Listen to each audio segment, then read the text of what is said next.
வணக்கங்க. நம்ம கூட்டு குடும்ப சமையலில் வந்து மட்டன் சுக்கா தான் செய்ய போகிறேங்க. வாங்க எப்படி செய்யலான்னு பார்க்கலாம் வாங்க. அதுக்கு வந்து ஒரு பாத்திரம் வச்சுருக்கிறேன். இதை நல்லெண்ணெய் வந்து ஊற்றிக்கலாங்க. சோம்பு தாளிச்சிக்கலாங்க. சின்ன வெங்காயம் பாருங்கள், இந்த மாதிரி தட்டி வச்சுருக்கிறேன். இதை போட்டுக்கலாங்க. தலை வந்து போட்டுக்கலாங்க. வரமிளகாயும் பச்சை மிளகாயும் ரெண்டும் வந்து பாருங்கள் தட்டி வச்சுருக்கிறேன். இதையும் வந்து போட்டுக்கலாங்க. பொடியை நறுக்குன்னு தக்காளி பழம் வந்து போட்டுக்கலாம். கொஞ்சம் மஞ்சத்தூள், உப்பு, கொஞ்சம் கறி மசாலா, கொஞ்சம் மிளகாத்தூள், கொஞ்சம் இஞ்சி பூண்டு பேஸ்ட்டு, மட்டன் பாருங்கள் உப்பு மஞ்சத்தூளும் போட்டு ஒரு 5 விசில் விட்டு வேக வச்சு வச்சுருக்கிறேன். இப்போ வந்து இதையும் ஊற்றிக்கலாங்க. ஒரு 10 நிமிஷம் தட்டை போட்டு மூடி வைக்கலாம்.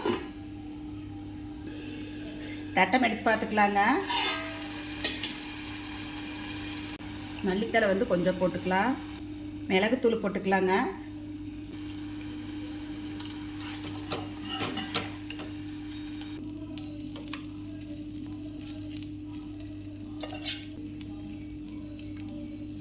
மட்டன் சுக்கா வந்து சூப்பராக ரெடி ஆயிடுச்சுங்க. எல்லோரும் வாங்க சாப்பிட்லாம் வாங்க. நீங்களும் உங்கள் வீட்டில் செஞ்சு சாப்பிட்டு பார்த்துட்டு எப்படிக்குன்னு சொல்லுங்கள். எங்கள் வீடியோ பிடிச்சிருந்தா லைக் பண்ணி ஷேர் பண்ணுங்கள். நன்றிங்க.